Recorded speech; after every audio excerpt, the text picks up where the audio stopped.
أعوذ بالله من الشيطان اللعين الرجيم. بسم الله الرحمن الرحيم.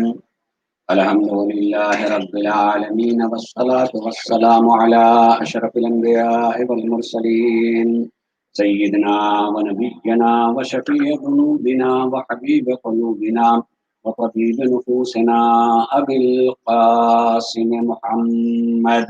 اللهم صل على محمد وعلى أهل بيته الطيبين الطاهرين المعصومين، ولعنة الله على أعدائهم أجمعين من يومنا هذا إلى يوم الدين.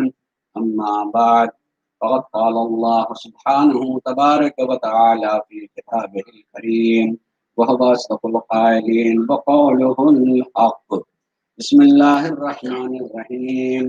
إن الذين يبايعونك إنما يبايعون الله، يد الله فوق أيديهم. صلاة اللهم صل على محمد وعلى محمد وعجل فرجهم. سورہ الفتح کی آیت نمبر 10، اس کا ایک حصہ میں نے تلاوت کیا. اس کا ترجمہ یہ ہے کہ یقیناً وہ لوگ جو آ کے آپ کے ہاتھ پر بیعت کر رہے ہیں وہ اللہ کی بیعت کر رہے ہیں. ید اللہ فوق ایدیہم، اللہ کا ہاتھ ان کے ہاتھ کے اوپر ہے. میں نے کل گزارش کی تھی کہ بیعت اور ولایت کے عنوان سے میں گفتگو کروں گا.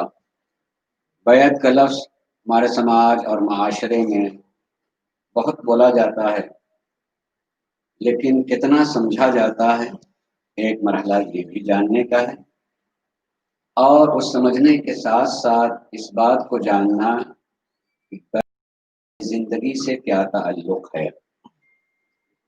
آیا بیعت ہمارا مذہبی مسئلہ ہے یا نہیں ہے؟ استحباب و سنت کا مسئلہ ہے یا نہیں ہے؟ اور کسی طرح کا بھی کوئی تعلق ہے تو اس کا طریقہ کار کیا ہے؟ میں نے کل تھوڑا سا اس سلسلے میں اشارہ کیا. آج تھوڑی سی مقدار ہماری زندگی سے کس قدر اس کا تعلق ہے. بیعت کا لفظ جب ہم خصوصاً یہ جب محرم کا زمانہ آ جاتا ہے تو بیعت کا لفظ بولا ہی جاتا ہے. لیکن داستان کربلا کا آغاز بیعت ہی سے ہوتا ہے. بیعت کے لیے کہا جاتا ہے کہ بیعت کر لیں. بیعت کا انکار ہوتا ہے سرکار سید الشہداء کی طرف سے، اور انکار کے نتیجے میں سفر آپ کا شروع ہوتا ہے. سفر کا اختتام کربلا تک ہوتا ہے. کربلا میں جنگ ہوتی ہے اور یہ سارا واقعہ وجود میں آتا ہے. لیکن بیعت کا تقاضا ہے. اس تقاضے کو اس تاریخ کے اعتبار سے دیکھا جائے تو ہم تاریخ کربلا میں یہ دیکھتے ہیں کہ امام حسین انکار بیعت کیا، اور میں یہ کہتا ہوں کہ ہم حسین کے ماننے والوں میں سے ہیں، لہذا ہم کو بھی انکار بیعت کرنے والوں میں سے ہونا چاہیے، نہ کہ بیعت کرنے والوں میں. واقعے سے ایک چیز کو نکال کر کے اس کو فیصلہ نہیں بنانا چاہیے. فقہی مسائل میں سے ایک مسئلہ ہے کہ شرعی احکام میں قیاس سے کام نہیں لینا چاہیے.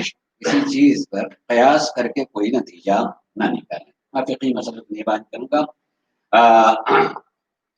خالی یہ کہ عام طور سے ہمارے ذہن میں یہی بات ہوتی ہے کہ ہم منکرین بیعت میں سے ہیں، بلکہ اکثر و بیشتر اگر کہیں کوئی خطیب بول رہا ہوگا تو وہ بھی نوحہ اور سلام کے اگر کوئی مصرے آ جاتے ہیں تو اس میں تو ہم بیعت کو مجسم قرار دیتے ہیں، اور مجسم قرار دے کر کے یہ کہتے ہیں کہ امام حسین نے بیعت کی کلائی مروڑ دی، امام حسین نے بیعت کے گلے پر خنجر پھیر دیا، یعنی اس طرح کے الفاظ آتے ہیں. یعنی ہم نے بیعت کو مجسم بنایا اور مجسم بنا کر کے اس کو اسی لائق قرار دے دیا کہ وقت کیے جانے کے لائق ہے، اس کو قریب نہیں آنا چاہیے. یقیناً اب آئیے میں اس آیت کو پھر ایک مرتبہ ترجمہ کروں اور غور کیجیے.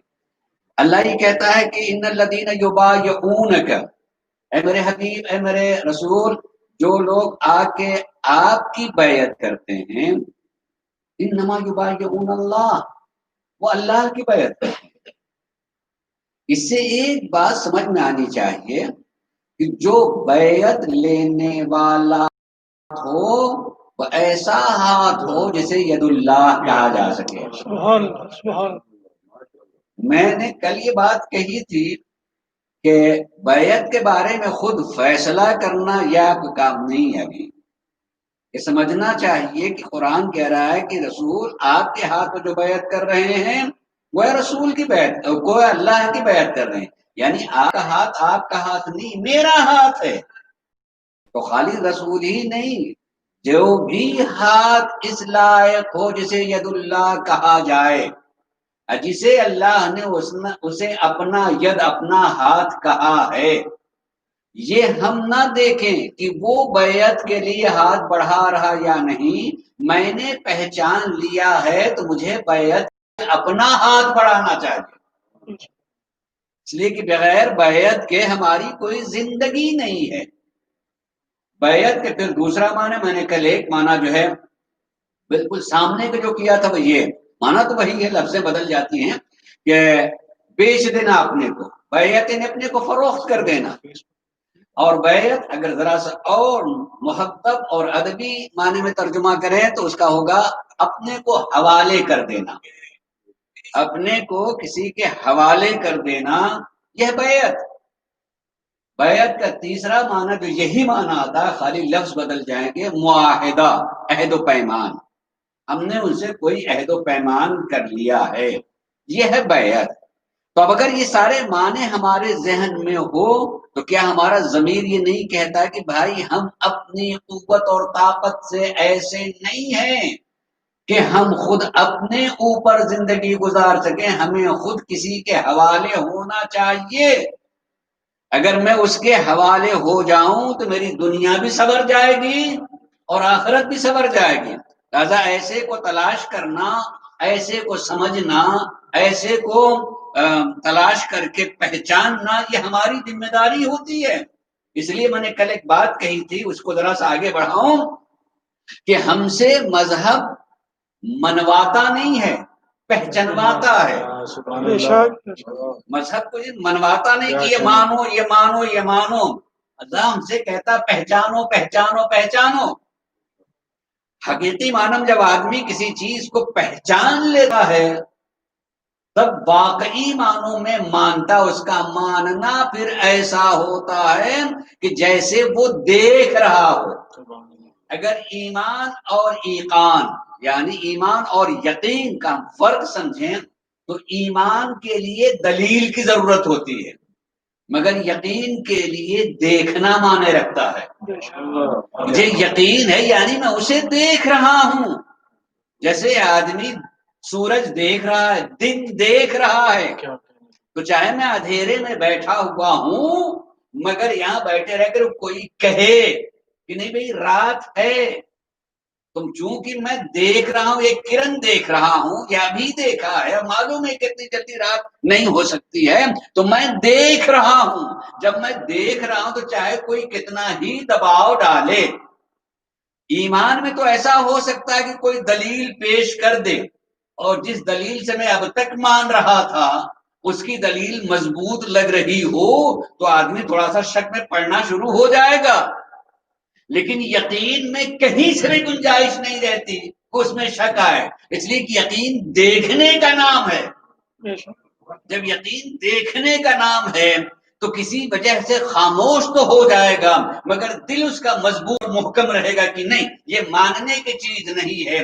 میں مر جاؤں گا مگر جو منوایا جا رہا وہ نہیں مانوں گا، جو میں دیکھ رہا ہوں وہی میں تسلیم کروں گا. یہ یقین کا معنی ہوتا ہے. تو مذہب ہم سے منواتا نہیں ہے، پہچانواتا ہے. اگر یہ بات سمجھ میں آ جائے کہ تاریخی حوالے سے بات کہہ رہا ہوں، اس پر غور کیجئے گا کہ اور یہ حدیث مسلمہ ہے. مسلمان ایک مطلب کہ فرقوں میں تقسیم ہو جانے کے باوجود بھی میں بہت ہی اعتماد کے ساتھ کہتا ہوں کہ اس حدیث میں اختلاف نہیں ہے. سارے کے سارے اس حدیث کو مانتے ہیں. اگر کوئی اختلاف کرنے والا ملے تو مجھ سے آپ پوچھ سکتے ہیں. یہ حدیث بالکل متفقہ اور مسلمہ ہے کہ من مات ولم یعرف امام زمانہ مات میتۃ جاہلیہ، جو مر جائے اور وقت کے امام کو پہچانتا نہ ہو اس کی موت جاہلیت کی موت ہوتی ہے. حدیث مسلمہ ہے. تو پھر آدمی تو پھر لوگ امام کو کیوں نہیں مانتے مولانا؟ اگر مسلمہ ہے آپ کہہ رہے ہیں تو پھر امام کو کیوں نہیں مانتے؟ سوال بالکل اپنی جگہ صحیح کہ جب وہ بھی مانتے ہیں کہ یہ حدیث ہے اور صحیح حدیث ہے اور لفظ امام اس میں آیا ہے تو مانتے کیوں نہیں؟ بھائی ترجمہ الگ الگ کر لیتے ہیں. امام کا ترجمہ ہم جیسے امام مانتے ہیں وہ امام کا ترجمہ کر لیتے ہیں. کہتے ہیں امام مثلا انسان کے نام ہے، عمل کا نام ہے، اس کو امام کہا جائے گا. کل شیء احصینہ فی امام مبین، ذرا ترجمہ کر کے دیکھ لیجئے کہ ہم نے ہر چیز کا احصاء کر دیا ہے تو کیا وہ میرا نام اعمال قیامت میں جو ہے جو سامنے آئے گا میرا نام اعمال اور اس میں میرے سارے اعمال موجود ہیں. اور امام اس کو کیوں کہتے ہیں؟ اس لیے کہ اسی کے اعتبار سے میرا انجام ہوگا، کیونکہ میرا اعمال ہے. اب وہ میرے اعمال مجھ کو جدھر لے کے جائیں گے، چاہے جہنم کی طرف لے کے ویسے اعمال ہوں گے یا جنت کی طرف اعمال ہوں گے. مثلا اگر میں جس طریقے سے ترجمہ کر رہا ہوں آپ کو بھی سمجھ میں بات ٹھیک تو لگ رہی ہے، بات ٹھیک ہی تو لگ رہی ہے کہ انجام نام اعمال کے اعتبار سے ہوگا اور وہ نئے اعمال یعنی امام وہی آگے آگے ہوگا. میرا اعمال اگر ایسے ہیں جس اعمال کے نتیجے مجھے جہنم جائے گا تو وہ آگے مجھے جہنم میں لے کے چلا جائے گا، اور اگر میرے اعمال ایسے ہیں جس کے نتیجے مجھے جنت میں جانا چاہیے تو اعمال مجھے جنت میں لکھتے رہتے ہیں. اس معنی میں امام ہے، وہ نام ہے اعمال. ترجمے الگ الگ ہو جاتے ہیں لیکن اگر ان کو بیٹھا کر کے سمجھائیں، یہ میری بات اس غور کیا اپنے ذہن میں رکھیے گا کہ جب سرکار نبی کریم اس دنیا میں نہیں رہے تو یہ بھی متفق ہے، سب مانتے ہیں کہ سرکار نبی کریم کے غسل و کفن میں تاخیر ہوئی. میں فی الحال مہذب الفاظ بول رہا ہوں، تاخیر ہوئی اور اتنے لوگ شریک نہیں ہوئے. آج جا کے کتاب دیکھ لیجیے ان کی تو اس کی کیا تعبیر ہوتی ہے. ہم تو کہیں گے کہ کیسے لوگ ماننے والے تھے جنہوں نے چھوڑ دیا، جنہوں نے چھوڑ کے ایسا ایسا کیا یا غلط کیا. اس کی تعبیر اگر آپ پڑھیں تھوڑی دیر میں آدمی جو ہے پریشان ہوگا. ٹھیک ہی تو کہہ رہے ہیں بھائی، بات ٹھیک ہی سے لگ رہی. وہ یہ کہہ رہے، غور کیجیے گا، وہ یہ کہتے ہیں کہ اس چھوڑا نہیں تھا چونکہ نبی کریم نے یہ بات کہی تھی کہ کوئی مر جائے اور وقت کے امام کو پہچانے نہ تو اس کی موت جاہلیت کی موت ہو جائے گی. تو ہمیں سب سے پہلے امام بنا لینا چاہیے تاکہ غسل و کفن میں جتنی دیر کہیں دنیا میں کوئی دوسرا مر نہ جائے ورنہ اس کی موت جاہلیت کی ہو جائے گی. تو جی سمجھ میں آئی آپ کو؟ غلطی ہماری رہے گی کہ ہم نے اتنی دیر کیوں کی. آدمی کہے گا ٹھیک ہے، لوگ تو بڑے سمجھدار تھے، یہ بڑے سمجھدار تھے. اس سمجھداری کا ثبوت دیا کہ کم سے کم دوسروں کو موقع دیا کہ فوراً جو ہے پہچان ہو جانی چاہیے کہ اب کون ہے تاکہ کسی کی موت جاہلیت کی موت نہ ہو. کاش کے وہ افراد غور کرتے کہ رسول اللہ نے یہ کہا کہ من مات ولم یعرف امام زمانہ، کہ جو مر جائے اور اپنے وقت کے امام کو پہچانے نہ. پہچانا اسے جاتا ہے جو ہوتا ہے، اگر جو ہوتا ہے اسے پہچانا جاتا ہے، بنایا نہیں جاتا ہے، پہچانا جاتا ہے. یعنی نبی خود کہہ رہے ہیں کہ تمہیں صرف پہچاننا ہے، بنانا نہیں ہے. کہ بنا ہے کہ میری آنکھ بند ہونے سے پہلے پہلے وہ ہوگا.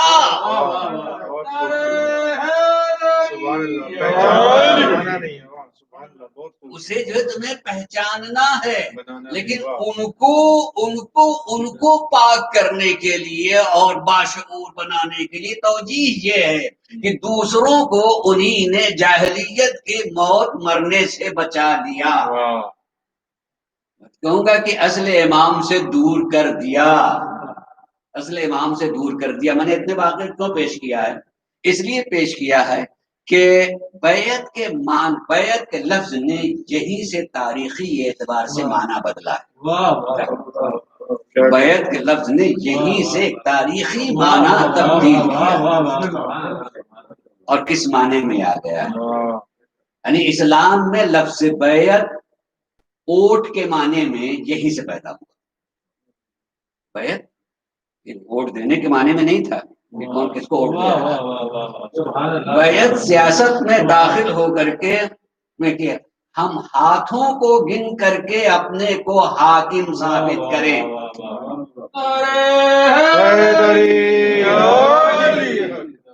جیسے ہمارے زمانوں میں ان کو گن کر کے جس کے حق میں زیادہ آئی ہے، رائے زیادہ آ گئی ہے، اس کو ہم حاکم تسلیم کر لیتے ہیں. لفظ بیعت نے وہیں سے تاریخ بدلی ہے. لہذا ایک ذہن میں باقی رکھنے کی ایک بات کہوں گا، اور انشاءاللہ یہ بھی آپ کے ذہن میں رہنا چاہیے کہ کبھی کبھی یہ پوچھا جاتا ہے کہ ہم میں اور دوسرے میں فرق کیا ہے. یہ سبھی مسلمان ہیں مگر فرق کیا ہے؟ آپ شیعہ ہیں، وہ فلاں ہے، فرق کیا ہے؟ آپ بتا سکتے ہیں فرق کیا ہے؟ جتنے بتائیں گے وہ فرق نہیں ہے. میں اتنا یہاں سے یقین سے کہہ رہا ہوں وہ فرق نہیں ہے. جو بھی آپ بیان کریں گے اصل میں وہ فرق نہیں ہے. مثلا فرق میں بتائیں بھائی صاحب ہم نماز ایسے پڑھتے ہیں، وہ نماز ایسے پڑھتے ہیں. ان کا روزہ فلاں جگہ شروع ہوتا ہے، ہمارا فلاں جگہ شروع ہوتا ہے. ان کا اس جگہ ختم ہوتا ہے، ہمارا اس جگہ ختم ہوتا ہے. ہمارے حج میں یہ ترتیب ہے، ان کے حج میں یہ ترتیب. سینکڑوں فرق بیان کر دیں گے مگر یہ کوئی فرق نہیں ہے. اس لیے کہ جتنی چیزیں بیان کر رہے ہیں طریقہ نہیں، اصل چیز کا وجود. یعنی ان کے ہاں بھی نماز ہے، ہمارے یہاں بھی نماز. یہ فرق کیا؟ ان کے ہاں بھی روزہ ہے، ہمارے یہاں بھی روزہ ہے. ان کے ہاں بھی حج ہے، ہمارے یہاں بھی حج ہے. طریقہ کار میں اگر میں اس کو علمی اعتبار سے، یعنی میں بہت زمانے تک مدرس رہا ہوں، میرے الحمدللہ دنیا بھر میں بہت سارے علماء جو میرے شاگرد ہیں پائے جاتے ہیں، تو وہ طریقہ کبھی کبھی جاتا ہے منبر سے لے کے بیان. نعرہ تکبیر، اللہ اکبر، نعرہ رسالت یا رسول اللہ، نعرہ حیدری یا علی. اگر آج پوچھا جائے کہ فرق کیا ہے دونوں میں، تو میں آج بتا دیتا ہوں، اس کو ذہن میں رکھیے گا کہ فرق بہت صرف دو لفظ میں. شیعہ یعنی غدیر اور غیر شیعہ یعنی سقیفہ. بس یہی فرق، اس کے علاوہ کوئی فرق نہیں. شیعت کا آغاز ظاہری اعتبار سے غدیر ہے اور باقی کا آغاز سقیفہ ہے. غدیر پہلے ہے.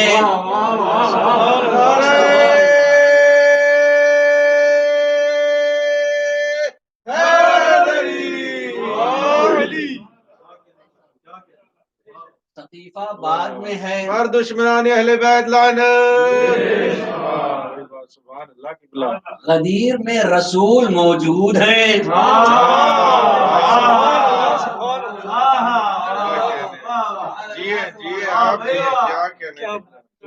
سقیفے میں کہیں اس کا تعلق ہی نہیں ہے.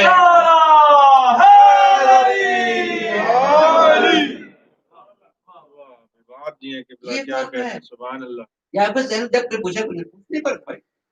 فرق یہ ہے شیعہ یعنی غدیر، غیر شیعہ یعنی سقیفہ.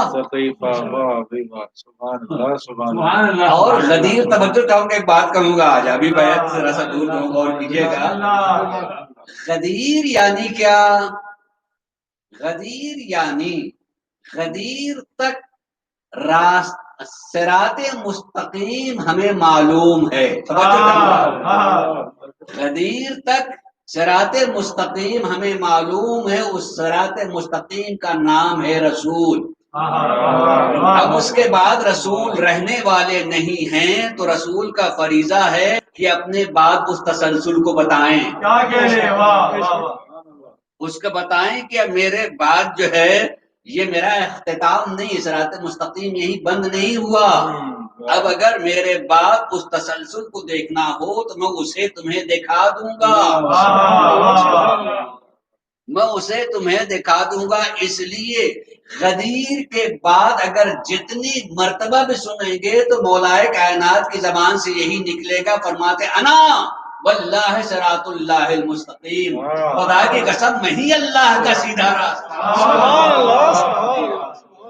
سبحان اللہ قبلہ، سبحان اللہ قبلہ، ماشاء اللہ۔ اور یہ الفاظ استعمال کیا نبی کریم نے خطبہ غدیر میں کہ میں اللہ کا سیدھا راستہ ہوں اور میرے بعد علی سیدھا راستہ ہے۔ اب پڑھنے کے لیے یہ کتاب بھی آپ کے گھروں میں انشاءاللہ پائی جاتی ہے، اگر گھر میں موجود نہ ہو تو عام طور سے کئی زبانوں میں موجود ہے، عربی زبان میں موجود ہے، اردو زبان میں موجود ہے، فارسی زبان میں موجود ہے اور انگلش میں بھی موجود ہے اور بڑی آسانی سے مل جاتی ہے۔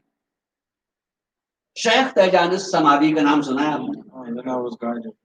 یس، یہ آپ نے نام لے لیا، مجھے راستہ مل گیا، جی میں ہدایت پا گیا، مجھے راستہ مل گیا۔ آپ اس کو پڑھیے تو جو چیز انہی نے بنیاد قرار دی ہے یہی قرار دیا ہے، یہی قرار دیا ہے کہ غدیر یعنی اس بات کو بتانا ہے کہ اگر نبی کریم نہ رہیں تو مجھے کہاں جانا ہے، یہی بتانا۔ جب نبی نے گھر میں نہیں، گلی میں نہیں، میدان میں اس جگہ کو بتا دیا، اس دروازے کو بتا دیا، اس منزل کو بتا دیا، تو ہمیں بٹنا کیا، جگہ کو بتا دیا۔ اور ابھی ایک عالم دین نے ایک بات کہی تو مجھے اچھی لگی تو میں اس کو دہرا رہا ہوں، یہ خود میری فکر نہیں ہے، اتنی بات کہہ رہا ہوں، خالی میری فکر نہیں، مگر وہ فکر اچھی ہے لہذا پیش کر رہا ہوں کہ چونکہ صراط مستقیم بتانا تھا، ایک راستہ بتانا تھا، تو اس بتانے کے لیے میں کا انتخاب کیا، اس لیے کہ غدیر وہ جگہ ہے جہاں سے رستے بٹتے تھے، وہیں سے، یعنی مکے سے غدیر تک ایک رستہ تھا، سارے کے سارے وہیں آئیں گے، جمع ہوں گے، اور غدیر تک پہنچنے کے بعد سب کے رستے الگ الگ ہو جائیں گے، شام والا ادھر جائے گا، یمن والا ادھر جائے گا، فلاں جگہ بغداد والا مثلا ادھر جائے گا، رستے بٹ رہے ہیں، یعنی ایک جنکشن پر پہنچ کر کے جہاں سے رستے الگ ہو رہے ہیں تو نبی کریم نے روک کر کے بتایا کہ دین کے بھی بڑے رستے نہ بنے، ایک ہی رستہ ہے، تم زمین کے رستے پہ کسی طرف جاؤ مگر جو اللہ تک پہنچانے والا رستہ ہے وہ ایک ہے۔ اب میں ایک علمی گفتگو کر رہا ہوں، میں صاحب علم نہیں ہوں، لیکن ایک علمی گفتگو، اور اس پر غور کیجئے گا، اور یہ بھی ایک چیلنج کے طریقے پہ ہے کہ اگر میری کہیں بھی بات میں کہیں سے آپ کو کوئی بتائے کہ بھئی اس میں نہیں، یہ بات نہیں سمجھ میں آتی ہے، تو ظاہر ہے میں موجود ہوں ایک، اور آج کی دنیا میں کہیں بھی چلا جاؤں تو اتنے آسان رستے ہیں تعلق پیدا کرنا، معلوم کرنا، تو کسی وقت بھی سوچنے کی دعوت دینا یہ میرا کام ہے، اور سوچنا، خالی یوں ماننا نہیں، سوچنا، فکر کرنا کہ صراط، اگر قرآن کریم میں، یہ غور کیجئے، قرآن کریم میں رستے کے معنی کو دیکھا جائے تو قرآن کریم نے 3 لفظ رستوں کے لیے استعمال کیے، 3 لفظ رستے کے استعمال کیے ہیں، سبیل رستہ کے معنی، طریق رستے کے معنی میں، صراط رستے کے معنی میں، سبیل فی سبیل اللہ، اللہ کی راہ میں، اور جو لوگ عرب جاتے ہیں وہ تو آج کل بولتے ہیں طریق رستہ، لیکن تینوں لفظوں میں علمی اعتبار سے فرق کیا ہے؟ سبیل ایک ایسا لفظ ہے کہ جس کی جمع آتی ہے، اس کی جمع آتی ہے، سبیل، اس کی جمع کیا؟ سبل، کی جمع ہے سبل، سبیل ایک رستہ اور سبل بہت سارے رستے، طریق ایک رستہ، طرق بہت سارے رستے، لیکن صراط کی جمع نہیں آتی، صراط کی جمع نہیں ہے، وہ ایک ہی، اور اللہ نے اپنے تک پہنچنے کے لیے نہ سبیل کا لفظ استعمال کیا، نہ طریق کا لفظ استعمال کیا، بلکہ روز 5 نمازوں میں صراط مستقیم، یعنی صراط کا لفظ استعمال کیا، گویا اللہ تک پہنچنے کا رستہ ایک ہے، اپنے کو تسکین نہ دے کہ سارے رستے ادھر ہی جاتے ہیں، رستے ہیں ہی نہیں، راستہ ہے، اس کی ابتدا کا نام جو ہے نبی کریم ہے، انتہا کا نام یعنی پہلا محمد اور آخری محمد، سبحان اللہ آغاز و انجام ہے، یہ رستہ ایک ہے، لہٰذا اس ایک رستے کو تلاش کرنا چاہیے، صراط مستقیم کو. اور صراط مستقیم کو نبی کریم نے غدیر میں پہچنوایا ہے، اور اس کا پہچنوانا اتنا ضروری تھا کہ اللہ نے کہا کہ اگر اسے نہ پہنچایا تو کچھ نہ پہنچایا. واہ واہ یعنی بالکل مسلمہ سامنے کی چیز ہے کہ اگر کوئی کام ایسا کرے جس کا تعلق آخرت تک کا ہو اور ایک جگہ لا کے چھوڑ دے، آگے کے بارے میں پتہ ہی نہ ہو، تو اس میں بھائی یہاں تک لانے کی کیا ضرورت تھی؟ یہاں تک لانے کی کیا ضرورت تھی اگر اگلے کا نہیں بتانا تھا تو؟ سبحان اللہ. اس لیے قرآن کہہ رہا ہے کہ اگر اسے نہ پہنچایا کچھ بھی نہ پہنچایا. تو گیا کچھ بھی نہیں پہنچایا. واہ غدیر کی ہمیں سمجھ میں آ رہی کہ نہیں آ رہی ہے؟ کیا بات ہے. واہ واہ اور نبی کریم کی زندگی کی آخری بیعت غدیر میں ہے. میں تھوڑی سی تاریخ کا اشارہ کروں گا کہ نبی کریم کی حیات طیبہ میں 5 بیعتیں ہیں. 5 بیعتیں ہیں. 4 بیعتیں ان کی اپنی ذات سے تعلق رکھتی ہیں.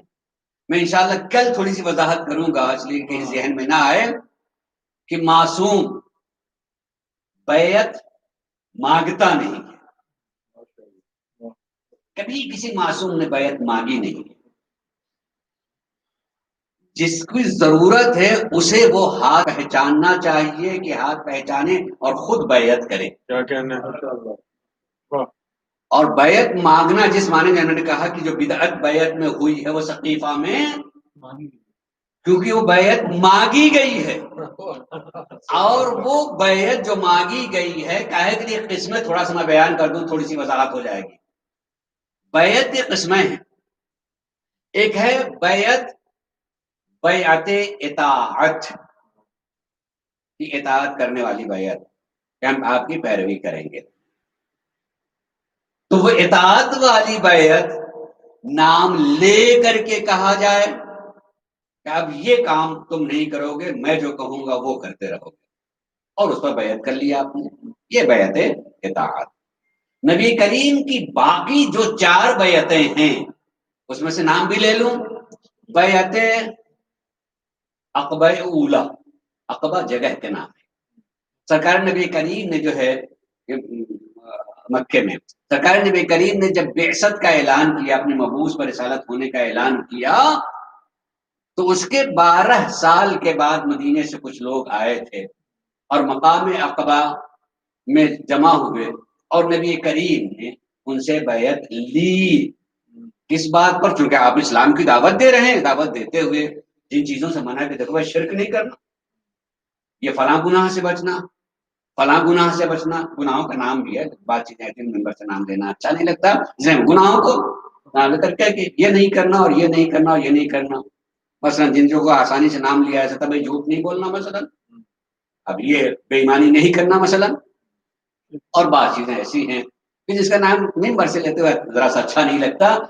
2-4 چیزوں 5 چیزوں کا نام لے کر کے سب نے جب کہا کہ ٹھیک ہے تو بیعت کرو.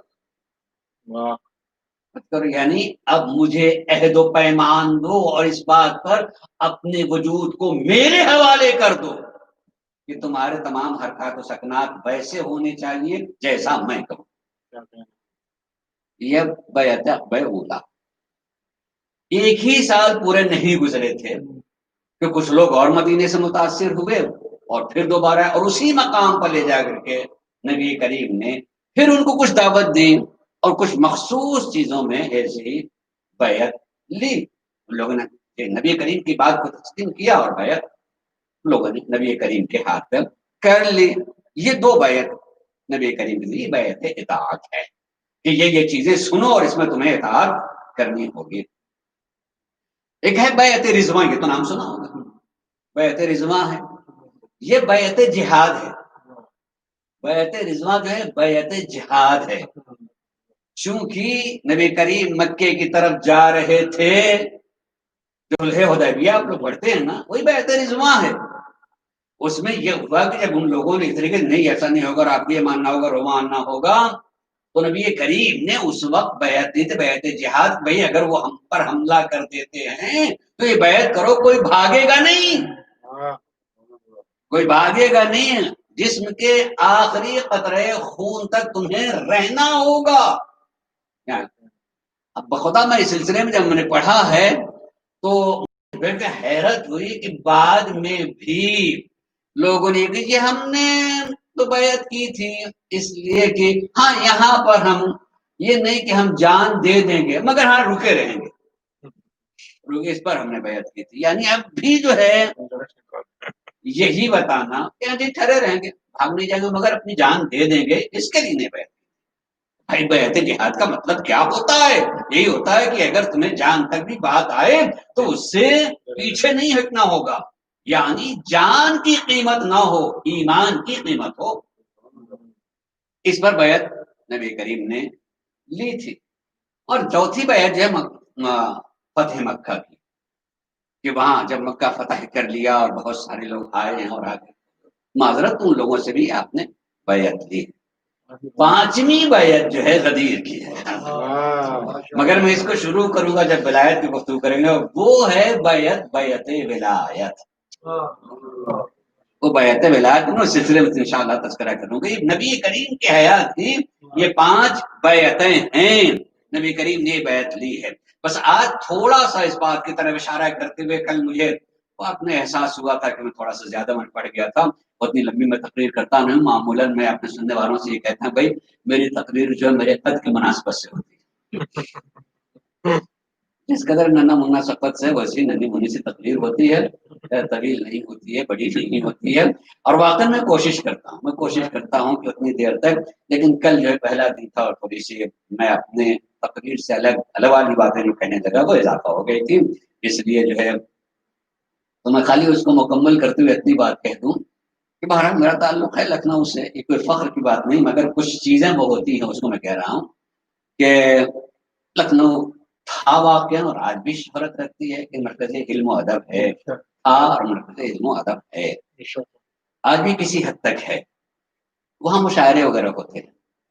مشاعرہ دیکھیے ہمارے یہاں چونکہ جب ایک زبان یا کلچر یا سوسائٹی ہو اس سے آدمی دور ہوتا ہے تو بہت ساری چیزوں کو مکس کر دیتا ہے اور اس کو سمجھ میں نہیں آتا ہے. مثلا اگر سے کہا جائے مشاعرہ کسے کہا جاتا ہے، مسالمہ کسے کہتے ہیں، مثلا مسالمہ کسے کہتے ہیں، مقاصدہ کسے کہا جاتا ہے. فرق ہے، سب میں فرق ہے. ہم تو ہو سکتا ہے کہ قصیدے پڑھ لو کر مشاعرہ ہو رہا ہے، مشاعرہ ہو رہا ہے صاحب وہاں جیسے مقاصدہ ہو رہا ہے. نہیں اس کو نہیں کہا جاتا، ظاہر ہم اس کو ادبی یہاں تشریحات نہیں کرنی، خالی یہ بتانا ہے اپنے بارے میں جو کل نہیں کہہ سکا تھا اپنا کہنے کے لیے. کیوں مشاعرے ہوتے ہیں جس میں غزلیات وغیرہ پڑھی جاتی ہیں. مشاعرے عام لوگ سننے والے ہوتے ہیں اور مشاعرے میں جو اشعار پڑھنے والے آتے ہوتے ہیں، غزل خان لوگ جو آتے ہیں مختلف قسم کے ہوتے ہیں. بعض اچھے شاعر ہوتے ہیں مگر ان کا سر اچھا نہیں ہوتا. بعض اس کے سر اور آواز والے ہوتے ہیں، گلا بڑا اچھا ہوتا ہے اور ہو سکتا ہے کہ اشعار بہت اچھے ہیں. سننے والے بھی ایسے ہی ہوتے ہیں کہ بعض لوگ اشعار سننے آتے ہیں بھائی کہ کیا کہا گیا ہے اور اس پر تعریف کرتے ہیں، اور بعض لوگوں کو اشعار سے کیا مطلب، وہ کیسی دھن لگاتا ہے وہ سننے آتا ہے. ایسے سننے والے بھی ہوتے ہیں.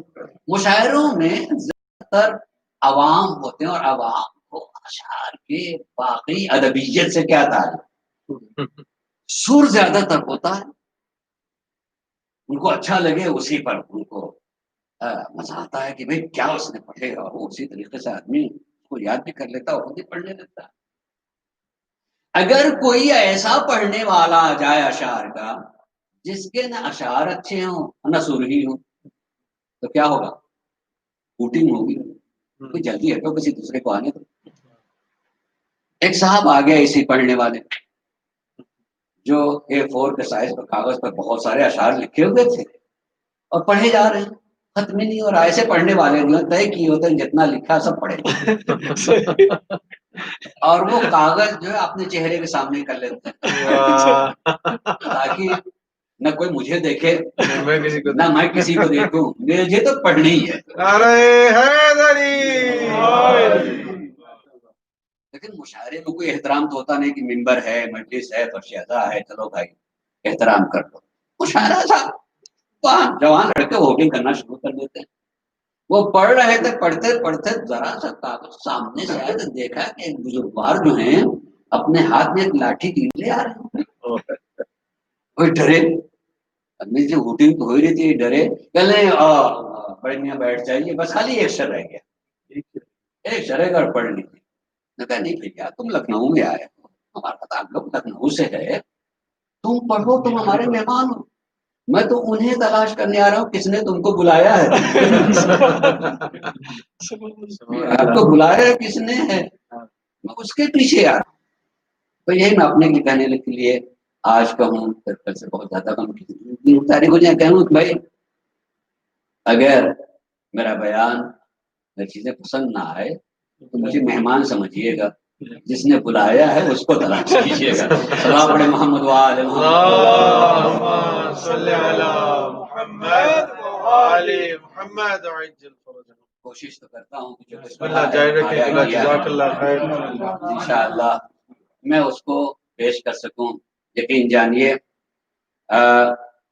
پہلے تو بہت تھا ہی، مگر اب بھی یہ فکر کہ علم دین حاصل تو کرتے ہیں غربا، اب بھی ہمارے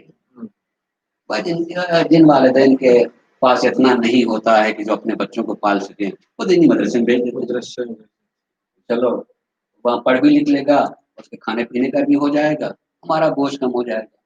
واقعاً آج بھی یہ فکر پائی جاتی ہے، کاش کہ تھوڑا سا اس لحاظ سے سوچتے کہ سوچے تو کہ مالے امام ہاتھ پھیلائے ہوئے ہیں کہ تم کھانے پینے کی فکر نہ کرو، تم آ جاؤ ہمارا مال ہے۔ تو میں ممبر پہ جب بیٹھتا ہوں اور واقعی معنی میں جو میں نے اپنا انداز یہ رکھا ہے اور کوشش کرتا ہوں کہ انسان کو اس کی زندگی سے متعلق کروں، تو اس لیے کہ میں نے جو بھی کچھ بارگاہیں معصومین سے، ان کے دربار سے، ان کے مکتب سے حاصل کیا، جو ہمیں مل گئی ہے بھیک کے طور پر۔ اللہ نے قرآن میں کہا ہے سب کے لیے عالم بننا ضروری نہیں، بلکہ سب کے لیے یہ ضروری ہے کہ کچھ لوگوں کو علم دین کے لیے بھیجیں، کہ قرآن کی آیت ہے، اور جو چلے جائیں تو جب آئیں واپس تو ان کا کام ہے کہ جو سیکھ کے آئے ہیں ان لوگوں میں پھیلائیں جو نہیں جانتے۔